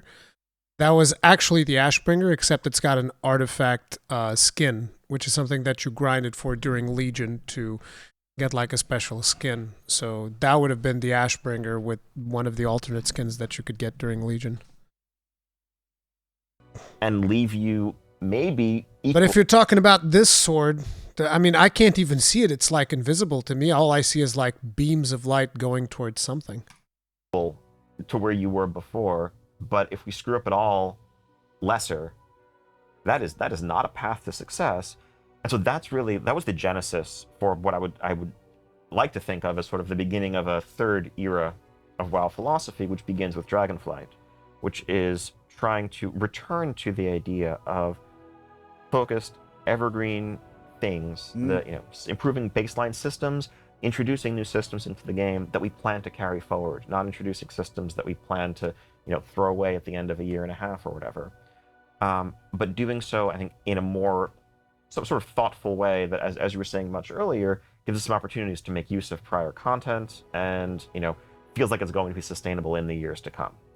I think we're really at our best when we're looking to solve problems, right? Like when you look at Mythic Plus that was introduced in Legion. Really, the problem that we were trying, that started from a problem. We identified a problem of we build these dungeons that are so beautiful, they're so epic, they're really exciting experiences, and then you stop running them after the first month of the game. Well, the new idea is really cool. Mix them all the old ones back in. Yeah, and that's another one where we're looking to really take cues from other games and really look to... I think that Mythic Plus is one of the best systems that World of Warcraft has ever done, but that's because I just love running dungeons. It's my favorite content for the game. Build off of that foundation of such strong content of okay, cool, these were still fantastic dungeons. And you're not the only ones. Nearly every MMO we've looked at that's gone the decade plus mark is now looking back at the not only thousands of man hours, but millions of dollars that have probably been spent, and they're just why did we just abandon that exactly? We're just gonna leave that there? Yeah, I mean, one of the revelations while I've been here is this idea that you had modular design things, and they had no intention of carrying them forward, and that just feels crazy. To know that it was fully intentional. I get what they're saying is because you start the next expansion, thinking about it, planning it a couple of years way before, right? It doesn't quite fit into that mold, like Warfronts. Right. Probably don't fit into Shadowlands particularly well, so we're just going to make it and leave it behind. But as a general whole idea, do you think that's just going to go away? Like, we will look to, why are we investing time in this and not carrying it forward? So I think there will absolutely be systems that are added to WoW that are evergreen and will continue to, move forward with us, and will continue to evolve those. But that doesn't mean that they can't change, right? You can't think of what it's going to be in 15 years, right? You have to say, like, let's put it out. What do people like, not like, and sort of grow it from there and Totally. try and make it work. That's what I think we hope for. Because when I found out, it's like, no, it's never intensical. I was like, you made like Sneaky Pete and this whole AI thing for islands, and it's like, yeah, but Sneaky Pete, it's not going to go anywhere. So when we see that coming in, I think people will be really appreciative of that idea. Right. And it's always fun, like you mentioned Sneaky Pete and the islands and kind of the AI that got built there. There's always, exciting opportunities when we build things like that to try to look at that as something that we could leverage. For those of you who don't know what's the whole thing about Sneaky Pete, and so during Battle for Azeroth, there was these island systems, which are these things that you would queue for, and there would be like characters of the opposing faction that would attack you. Sometimes it could actually be players. Sometimes it would just be like these AI characters. And one of the AI characters was Sneaky Pete. And the hilarious thing to me about Sneaky Pete was that it was an undead rogue, and he'd always come out of nowhere. But the second he would reveal himself, the first thing he'd do is scream out, "Sneaky Pete!" And it's just like, what the fuck? I can't even remember if he actually screamed it out in voice or if it was just like something that would show up in chat. Because like I actually don't remember it, but in my head, I always imagined this crazy undead rogue coming out of nowhere and going like, "Sneaky Pete!" and just like started shanking you. Did he actually scream it out in voice? Yeah, he did. Yeah, it's like fucking wild. He's like, "Sneaky Pete!" and he just like starts shanking you. The shit was hilarious. Even though islands were boring as fuck, Sneaky Pete was fucking hilarious, dude. I loved Sneaky Pete. I'd always beat his shit in, but for a future feature, right? Like, I've always loved the idea of like, gosh, it wouldn't it be cool to add like an arena that was just played against like, AI essentially, but what if we made them really good and like, that could be pretty fun, again? Right? Like, can we like recreate some of the like BlizzCon champions, like how they're playing? That would be really fun. And like, hey, play against the BlizzCon champions. Like, what? We did use some of the technology, right, with things like the comp stomp, or the Basin comp stomp. So they certainly are not arena champions that you play against. It's like basically the honor farm situation, but we try to find small ways like that. This modular design concept is really, really important to understand how World of Warcraft is made, and it will answer a ton of questions you probably have about features that came into the game and then disappeared. Features you probably consider to be failures. Torghast, island expeditions, warfronts, etc., etc. The way it works is Dragonflight is about to come out, but Dragonflight has actually been in production for 2 years. As me and you are talking right now, and no, I did not get to see anything, I intentionally closed my eyes, the next expansion is already in the works. Now they have to base what's coming out next on what they've done before and what you guys might like. The best example here is Artifact Power and Azerite Power. Ian mentioned that during Legion, they took a risk with Artifact Power, a never-ending grind, and it was met very, very well by the players. At the same time Legion's coming out and people are responding to this, Battle for Azeroth is already in production. This system is going to continue in terms of Azerite Power. That means that basically what this means is that World of Warcraft is not particularly agile with its development, which is something that we already knew. But this does give us additional context, knowing these different production schedules and all of this stuff, because basically, as he's saying, people reacted very positively initially to the Artifact Power grind. So, Azerite Power is just something that is expected to be successful as well. But one of the things that I guess Blizzard didn't take into account is that people's content consumption just changes over time, and you need to always be changing with it, which means that essentially World of Warcraft needs to be much more flexible when it receives feedback, as opposed to having things set in stone. Maybe even develop things in a way that can be somewhat easily changed in the future to determine, like, hey, now we have the proper feedback. How do we need to dial these things in different ways? But yeah. The guys are already building their island expeditions, these daily quests out where things will pop out to collect Azerite power. They're already building Azerite armor. This is all the stuff they're building as the natural succession to artifact weapons and artifact power. It's not until the end of Legion that people start getting annoyed with artifact power. It's an endless farm. I've been doing it now for 2 years. I'm getting frustrated by it. Oh no, our next expansion has exactly the same system in place with more twists and turns involved in it. And there's nothing they can do about it. We've already built it. It's ready to go. We can't just scrap it and start again because it takes... It can't be that set in stone nowadays. That's the nature of a live service game. Well, let's see what they've learned from this. It takes 2 years to make more things. This modular design concept also plays into this. Let's look at mop farms. Mop farms were super cool, but they make no sense when going into the next expansion, Warlords of Draenor. What they do, though, is use that technology. So we see mop farms as a cool thing that disappeared. The trick is, it was never meant to continue. What it did do is turn into garrisons. Now, garrisons contained a bit of farming and a bit more customization. Garrisons disappear. We as players see those features as failures. We look at garrisons and we say failure. Torghast, failure. We look at island expeditions, failure. And we consider them failure because they don't exist going forward. The fact of the matter is, they were never going to carry forward. Now this leads to various problems on iteration. How much resources, if players don't like it, can you throw into a system that you know is going to be gone in several months? The answer is not a lot, because you're going to be rid of it soon anyway. That's what's going to happen, and its replacement is already being built, if not already built. So you know that you're going to get an upgraded version. This is why they utilize the technology at the back end to make the next thing better, or they hope it's going to be better. So mop farms becomes garrisons. They then use that garrison technology to create class halls. They then use the class hall technology to make covenant sanctums, using that same tech. And therefore, they don't consider it a failure. But in the player's eyes, we do consider it a failure. And this is what's going to change. Instead of us constantly slotting in these Lego bricks of these various features and systems that we don't understand, like soulbinds and Netherlight Crucible, all those things that we just were like, what is this? And then it just disappears. Essences would be another example. Now we're going to look at things long term. Talent trees, we can keep that going. The new profession system, we can keep that going. And whatever else Dragonflight has in mind, there will still be some things which are expansion specific, because it does make sense that the new island expedition Dragon riding! You better keep that going! Doesn't make sense in a Shadowlands environment, but it should be way less so, with much more care given, like other MMOs are doing, to allowing them to go forward and be iterated on and stay with the familiar for the players. This feels like it's perfectly in line with the actual gameplay core loop that you're changing. Are you worried? Because I feel like the game has been out so long now.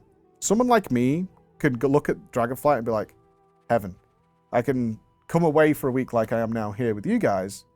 I'm not screwed. Yeah. I'm not screwed over. I'm not screwing my raid team or anything like that. And this is fine. See, this is extremely important. This is extremely important, and this is exactly the way that I feel about 14. I can go away for a week. It's whatever. It's not the end of the world. You know? And you, up until like season 4, you couldn't do that in World of Warcraft at all. But we've now got a huge amount of players who have never known World of Warcraft without logging in and having a list created for them of things that they should do. And how do you think that's going to be met with the player base once they get into an environment it's like, choose where you want to go? And I think the hope is, well, I mean, there's still, you can look at your world map, and there's plenty of activities, there's world quests, other events, there's things to do to raise your different renowns that you're chasing. And early on, again, for the people who aren't, like, don't have their sights set on doing high Mythic Plus or jumping in and getting into Mythic rating as soon as they can, a lot of the item level rewards from all of those systems will be very relevant. And, you know, going and helping either, you know, Rathian or Sibelian out the Obsidian Citadel or otherwise. Depends. It depends on how I feel on any given day. Commit. Coward. No. Pick a side. We'll see what the canon choice ends up being. But in any case, like all of those things are offering powerful rewards. It's not like we've just said there's no more reward in the game. But for the people who, you know, the people who are focused on the hardcore stuff, who are getting, you know, 410 plus gear from other sources, they have plenty to do. Mm-hmm. And we don't need to try to, you know, offer them more reasons to spend more time in World of Warcraft than they're otherwise spending. And I think, all this is just there with a sense of freedom to explore it as you see fit. For some people, maybe you're going to focus on getting raid ready during the first. It feels like this is one of those situations that it's like, this is too good. What are you not telling me? And as we World of Warcraft players have come to expect, it's like, where's the dildo? Where's the dick in my salad? Where's the dick that's going to show up in my salad, Ian? Where is it? I need to know. Couple of weeks, and you'll come back and check out the renowned tracks later, because there are mounts or dragon riding skins or other things you want to unlock. Or again, if you're someone who's really focused on professions, there are specific recipes. If you're a leatherworker, you're going to want to work on that centaur renown to get some of the leatherworking recipes from there.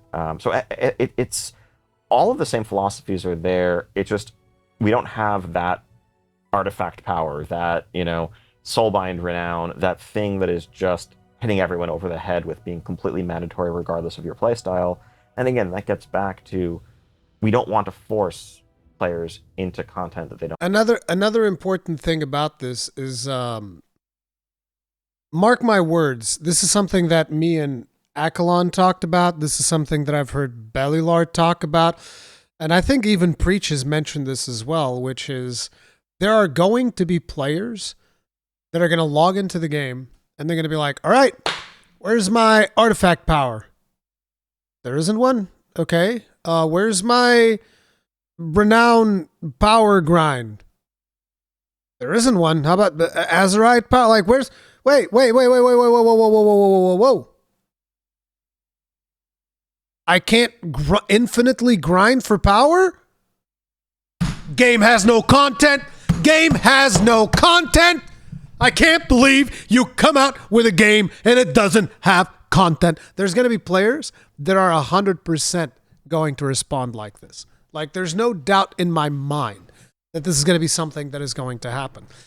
And then we have to see how Blizzard responds to that and even how the player base responds to that. Because I already know, like, for me, this is a good thing. If I can, like, do a couple of dungeons, get the gear that I need, and then I can, like, the rest of it is just an optional grind that I can tackle at my leisure.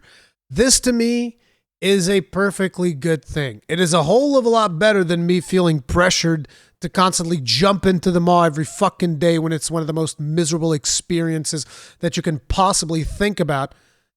And me being pressured to do it because I know that at some point in the expansion, I'm going to be able to put one more hole in my equipment to stuff a gem in there.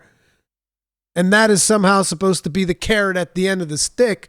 I'm just like, look, dude, just shove the stick up my ass. I quit. All right? I fucking quit. Single game Andy's re. Exactly, dude. This makes me want to play the game. Exactly! Right? When he talks like this, you're just like, bro, this is actually a game that I want to play.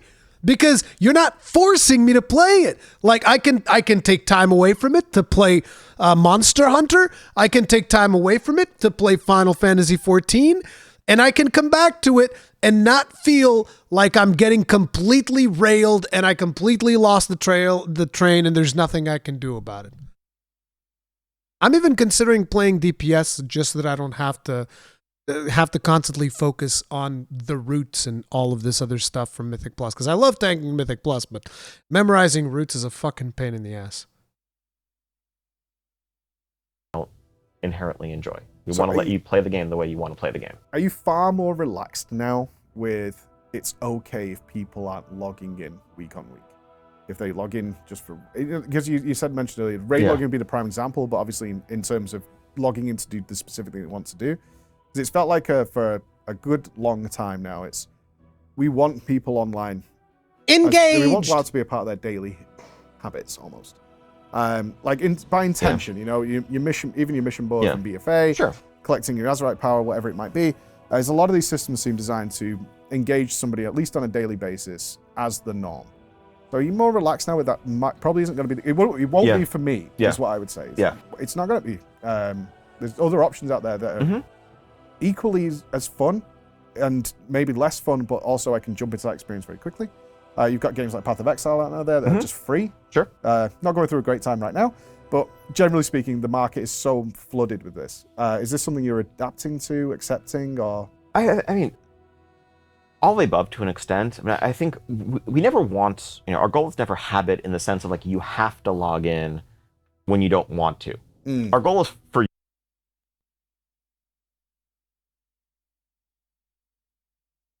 I don't believe you. I've said multiple times that I believe that Blizzard employs a team of psychologists that purposefully exploit the psyche of people to try and get them as addicted to the game as humanly possible. So when he's telling me that it's never been our goal, like maybe it's not your goal right now. Like I'm willing to kind of compromise a little bit there. Maybe it's not your goal right now. But you can't tell me that it never was your goal. I don't believe you. Like, I mean, come on, bro. The systems that you put in the game specifically show that it's like, hey, you have to log in or you get fucked. Like, that is specifically how the game has been designed for years on end. You can't just come out now and be like, oh, we never meant to do that. It's like, what the fuck, dude? Come on. Come on now. you to want to log in. Our goal is for you to want to play World of Warcraft and to look forward to getting back into the game, to have something you want to complete, something you want to chase. And if you're not wanting it, then getting you to do it despite that isn't a victory for us. It's just burning people out. And so I think... And that's what you've done. I'm actually surprised he said that. Because that's literally what happened to me. I burned out. All of those expansions that I've been logging back in, I end up burning out. Specifically because of these mandatory systems that I have to constantly interface with.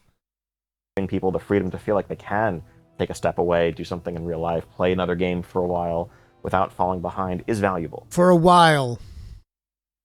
We'll let you play another game for a while. I think the one thing that we do worry about when it comes to sort of the raid logging phenomenon or people taking breaks is the social nature of the game. Is sort of the critical mass of keeping a group together. If the person who is really excited to log in to do things with their guildmates logs in and no one from their guild is online because of whatever reason, and then they just log back off kind of disappointed because they were hoping to play with friends but their friends weren't around, that can be an issue. And I think that's something, going back to WoD, to Warlords of Draenor, that was probably the peak of the raid logging era, where really there was like, I've been checking your garrison, if it wasn't raid night, there was nothing to do. It wasn't, because Myth Plus didn't even exist back then. As well, go in, look at all 10 of your characters, or I think it was 10 at the time. And so that felt like a step too far toward that end of the spectrum.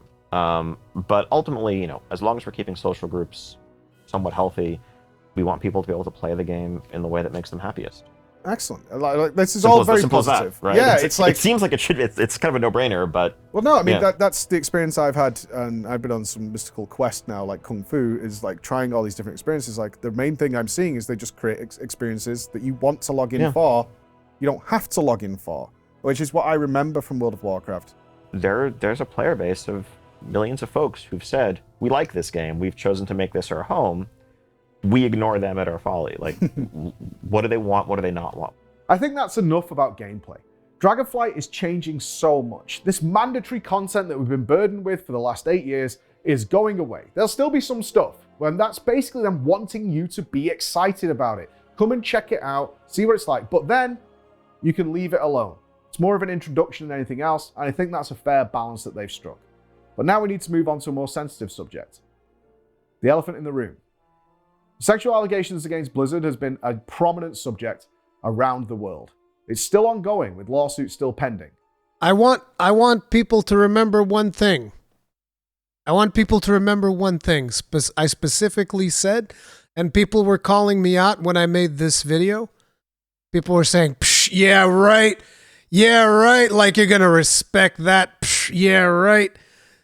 I said, and because this was during the height of all of the sexual allegations and all of that stuff, I was like, there is one game that I've been waiting literally decades for, plural, which was the remaster of Diablo 2, which is one of my favorite games of all times. I love Diablo 2. I think it's a fantastic game. And as a solidarity thing for all of the Blizzard employees that are going through a lot of bullshit, I am not going to play Diablo 2 until, I know that the working conditions at Blizzard are better.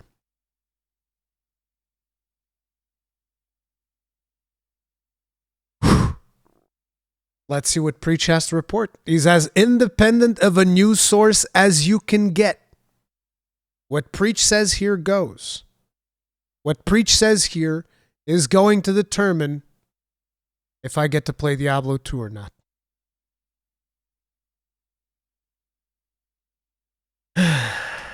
But let's find out what they've done to change things internally.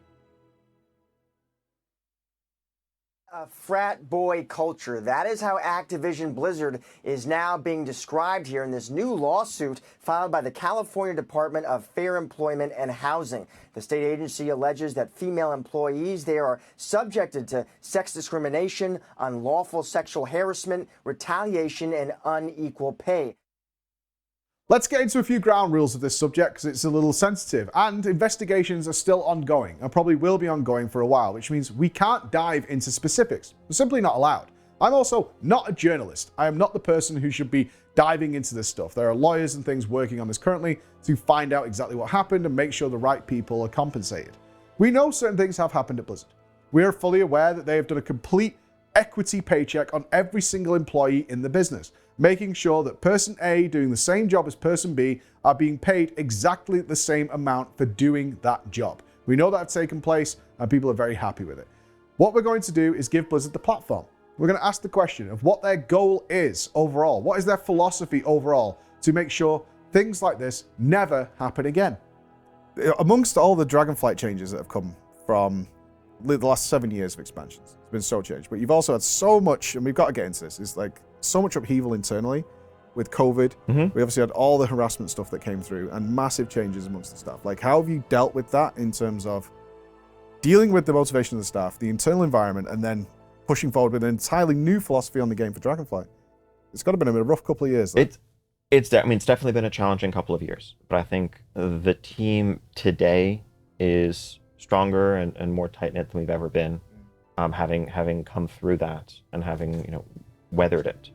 I mean, COVID in 2020 was obviously threw the whole world for a loop, to say the least, and began a process for us of relearning a lot of sort of lifelong creative and collaborative processes of how do you have what used to be the casual conversation around a whiteboard, or bouncing ideas off your office mate. To talk about it yesterday, it's like it's very, very strange, and in the creative environment, that's really hard. And you've done Shadowlands and Dragonflight in this new place, so it's got to have been, for you who's leading the charge, it's like, okay, this is a lot of challenges to face. I think it's been resolving some problems and figuring out systems and processes that work, and a lot of I think a lot of what we've come up with. Wait. And a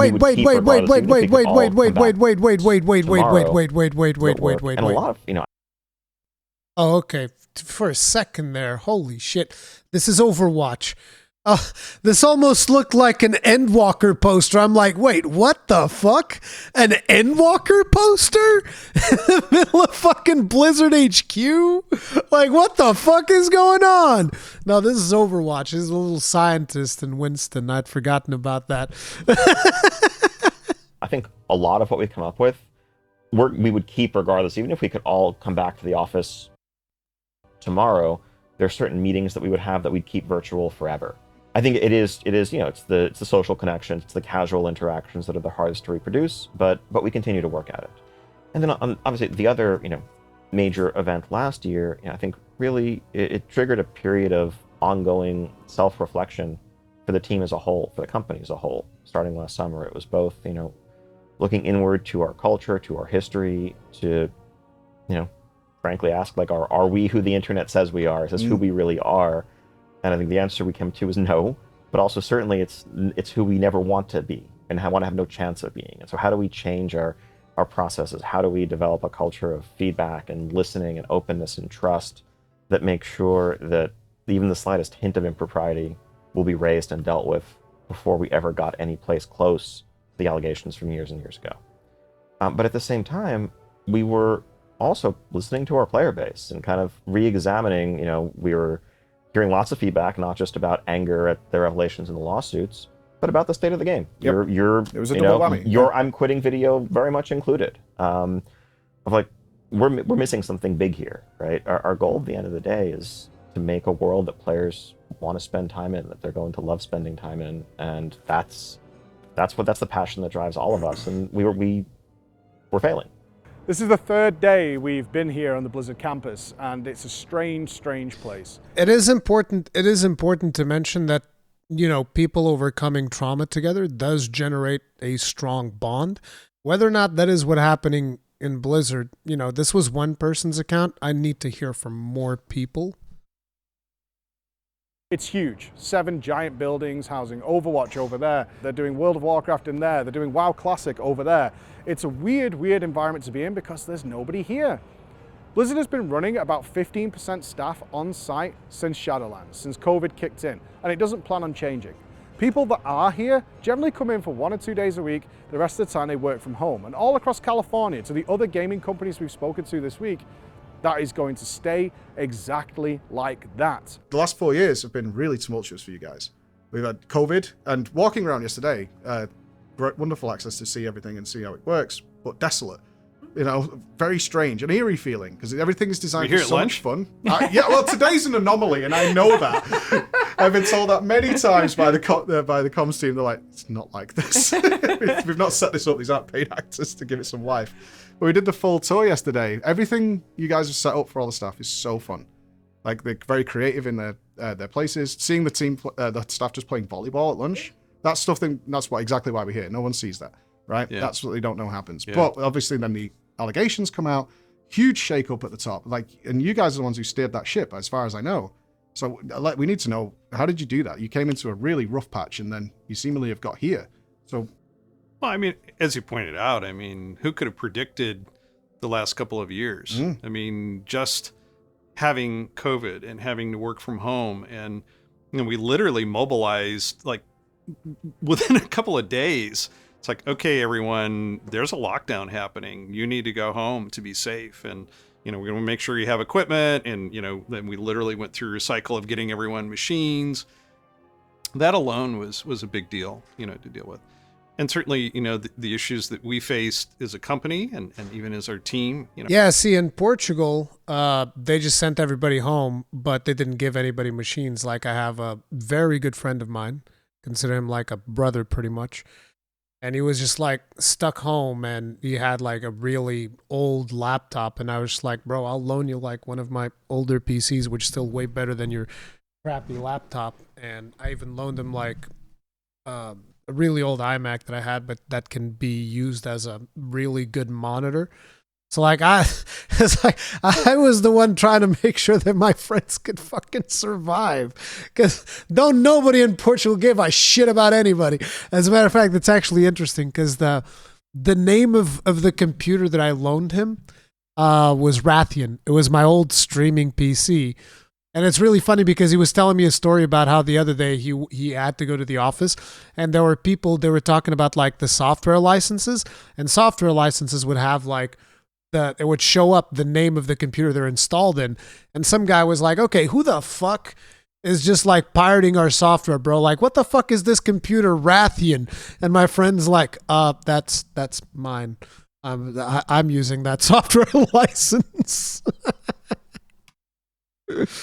Our team felt very strongly about, hey, we're going to send our message out to our players. We want them to know where we stand, and what we want to be, as a team. And, I'm really proud of how much nobody on the team got defensive. Nobody said, oh, but this, that, or the other. And said, no, okay, this is a wake up call for us. This is something that we have to ingrain in our culture and reinforce.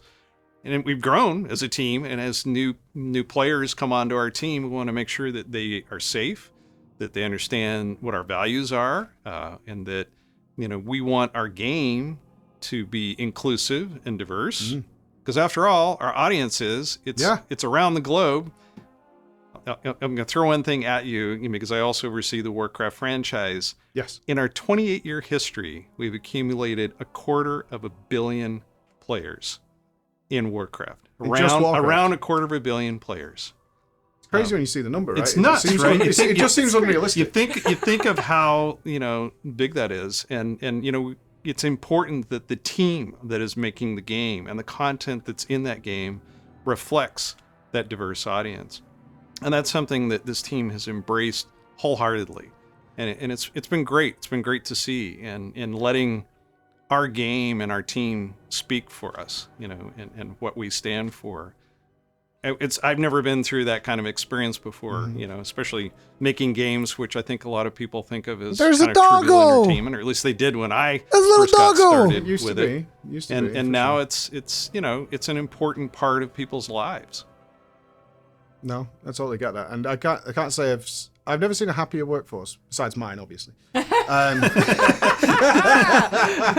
No, So he's never seen a happier workforce? This is a good thing. This is a good thing. That means I can play Diablo 2.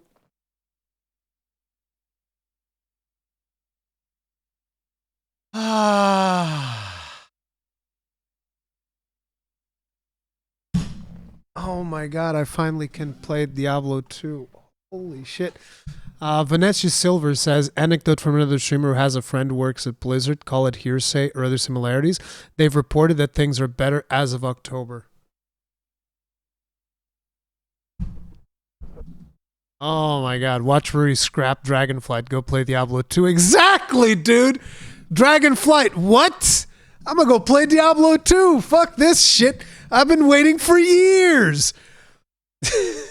Dude, I've been waiting for years to play Diablo 2. God damn. I'm buying that bitch. I don't give a fuck. everybody's been super happy.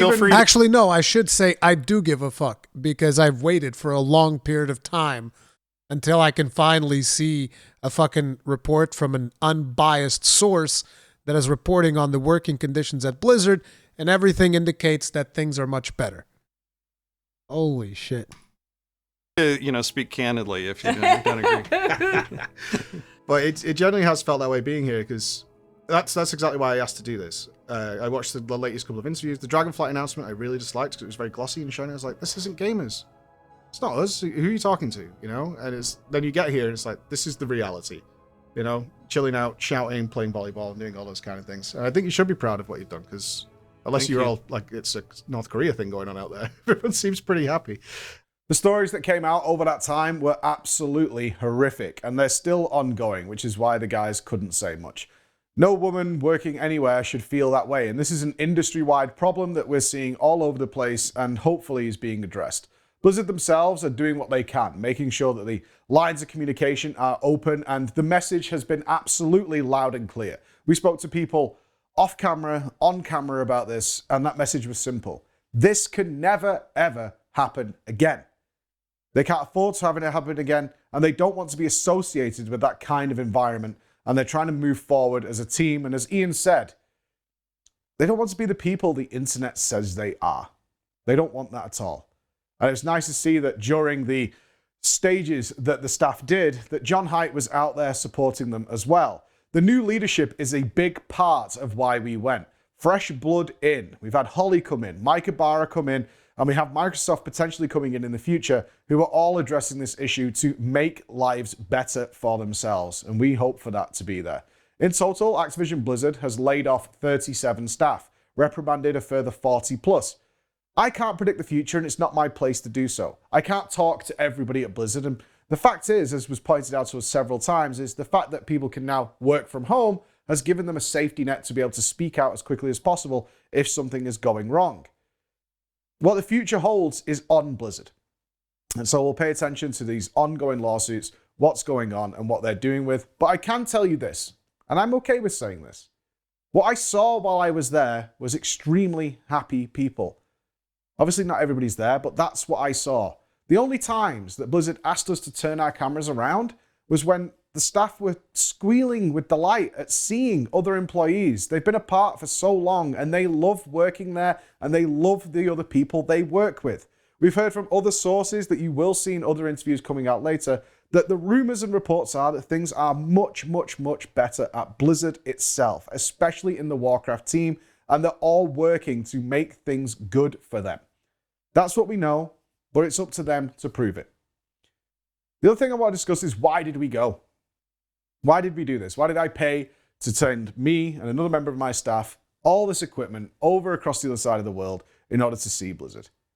When I left, I was about as deeply upset about a video game as I'd ever been. World of Warcraft provided me so much, and I had to say goodbye. But I felt we owed them another chance. And what was really interesting is that the top execs at Blizzard, not just in regards to me, but in regards to you guys as well who may have left, felt the same way. WoW, when it first came out, I mean, Facebook was only at Harvard. It hadn't yet hit the rest of the world. And for a lot of people, social interaction through the chat of WoW and logging in on WoW was one of their first experiences in being around a bunch of other people and exchanging ideas. Even though the premise is we're playing this game together, but we're also having meaningful discourse. And I think that, we want to see that we're doing the same thing, 5 and 10 years from now that we did back then. Especially because seemingly when I stopped making regular content, I mean, you guys, not directly, but World of Warcraft gave me a career. I've traveled the world with my children because of World of Warcraft. And to leave that behind was devastating. Like, to the point where I could not play this game anymore. That's where I was at. I can't even fathom logging in to play anymore. Nope. We met in 15 years ago when you were in Molten Core. Wow. He was just a raider in Molten Core, in my Molten Core guild. And we disconnected for a decade. And then, because I was streaming and stuff, he was like, "Oh, Mike." Yeah. That's amazing. Yeah, and now he works for me, and we're all doing very well. So I owe all that to. So it's like leaving it behind was devastating. And then I see Dragonflight's coming out, and I kind of got the message. We kind of changed everything that you were moaning about. Come have a look. I was like, okay. And then I came in. I was skeptical. I was a pessimist. I was like, it's here somewhere. There's Azerite power under this table. I know there is. It's lurking, and it's like, no, it's not there. So There's that's when I Azerite power watched under the last the interview with table. Ian and Max. I was like, this ain't right. Let's send a message. Can we come? Can we do something that's casual, relaxed, a conversation? Instead of like, here's 20 questions. Go. Right, I'm going. Yes. I field all requests. So thank you. Oh, no, thank you. Thank you very much. You've been wonderful, both of you. Returned. Yeah, thanks for not giving up on us. Yeah. How can I? I agree with you guys. The sun is setting on our time here at Blizzard for now, and this video. Everything we were promised, we were given. Unprecedented access. We got to go absolutely everywhere. We were well taken care of. We got to look at everything, and it's hard not to be impressed with the changes in leadership and the direction that they're going with this game. I can't promise what's going to be here in the next 5 years. What I can tell you is, as I'm talking to you right now, a meeting has been going on since 5 a.m. discussing where World of Warcraft will be in the next 10 years. They're duly focused on new things. It's Era 3 is what they're calling it. It's going to be a big change from everything we've seen since Legion, since Classic. They're going in a different way, and they're going to see how people like it, and they're going to adapt. Everything they've told us is that they're listening to player fluid feedback. The game is going to be dictated far more by what players want to do. The idea of modular content will remain, but now they're looking to make content that is far more evergreen. Features added in Dragonflight should still have relevance 3 expansions down the road, not just left to the bin like Warfronts, Island Expeditions, Torghast, Garrisons, the list goes on, class halls, which have all been fan favorites, some of them less so, but then just disappeared every single time, which was by design in the past. That's going to change. They're going to look at it in a different way. It's worth a look, and it's worth checking out because their intentions seem very, very pure. I'm super happy with what we found here. I couldn't have asked for more. I couldn't have asked for more time, and I'm glad we came, and I'm glad we did this. Thank you for coming along for this journey, and we'll see you again soon. Bye-bye. That was awesome. Not to mention, okay, I'll be real. Like I told you guys, I was more hyped for this interview than the release of Dragonflight, but the result of this interview gave me a much more positive outlook into Blizzard. But it's still like, dude, I'm still waiting for the day that I log into Dragonflight and you know, I'm getting ready to eat my salad, right? I'm like, I got my freaking what do you call the thing that you put? I got my bib on. Is it a bib? Yeah, it was, whatever. I got my bib on. I got my knife and fork. Like, I got my sauces. I got all the things. And then suddenly there'll be a big old dick and balls in there. That's the moment that I'm waiting for. I'm just waiting for, when's the dick in the salad going to show up? If it doesn't show up, I will be very surprised, but I will say this. I was even happier about the simple fact, like, I know that I we talked about the whole Diablo 2 thing and whatnot. And yeah, sure, it's going to be great for me to be able to finally like lift that curse that I've placed upon myself. But beyond that, it just feels good to hear that people actually have a good working environment according to what Preach's report. Which I think that Preach is fairly unbiased when it comes to this shit. So that was really cool. Now, I said at the start, you guys should, go to the video, leave a like, subscribe to Preach if you like his content. Give it some watch time. Don't just go there, like, and leave, because that's actually bad. And remember, if you're thinking about buying a disc plate or whatever, I'm probably going to get one. I'll probably get one just to support Preach on this. I will get myself a disc plate. I'm not exactly sure which one I'm going to get. I'm going to be browsing for them. I'm hoping there's one with brand Bronzebeard. If there's one with brand Bronzebeard, I'm getting that one. But yeah, I was super happy about this interview. You don't know what's going on when the cameras are closing. Okay, if we take that approach, then we're never going to know. You're never going to know. Like, there are certain things that is like, if you're going to tell me that you think that Preach didn't do his due diligence with this stuff, then you're criticizing Preach. I believe that Preach would do his due diligence, because from what I've seen of Preach as a content creator, I believe that he would do his due diligence. But like I said, just knowing that people have a better working environment than what they've had for the past decade, that is a very good thing. Seeing the direction where they're apparently taking the game, that is a good thing. It's just, again, I've been burned twice. I'm looking to be burned for the third time. Who knows what is going to happen, but, we'll see. If you have 100% distrust in everything, then you'll never have hope. Yeah, it's important to always mention that, like, whenever people say that the old people aren't there anymore, yeah, exactly. The old people aren't there anymore. A lot of them do remember. A lot of them were also people who either were doing the sexual harassment or were basically silently allowing it. Like, to me, one of the biggest disappointments, and I made a video about this, is that I looked up to Mike Morhaime. Right? I always thought, I looked up to Mike Morhaime, and this was a huge stain because this shit happened on Mike Morhaime's watch. If you really think about it. He allowed this shit to happen.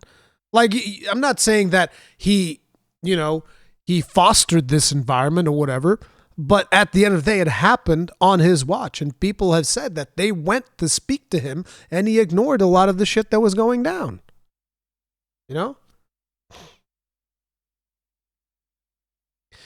Of course, they'll try to show a positive environment after people leaving. You don't know what's going on inside their labs.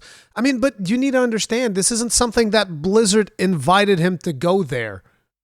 He went there himself. That's the thing, How Blizzard prepared for Preach's visit? Dude, it's like, look, there's only so much that you can prepare. I don't know. He dismissed report from employees. Is as guilty as Bobby in my eyes. Okay, I mean, look. It's like, look, if that's on people's opinion of Preach. I think that Preach is a stand-up guy. That's me. So, you do with that information as you will. But, yeah, it is what it is. Yeah, no amount of evidence is going to disprove this. It's just that simple. Because, I mean, once this idea has been planted, like the Preach report that we've gotten, these Preach interviews are basically going to be as much of of an unbiased source of information as anything else that you're going to get. Because like, what do you expect? You expect that like you're going to get somebody from the CNN to go there? They have no fucking idea what's going on there. They have no fucking idea what the games are about. These fucking boomer news agencies, like Preach is the best we could have hoped for. As much as that's my opinion anyway. So, you know, I don't know. I don't know everything. So I'm taking Preach at his word. That's pretty much the way that it goes. But anyways, that's that for this video. Huge shout out to Preach, obviously. Amazing friggin' content and did a really good job.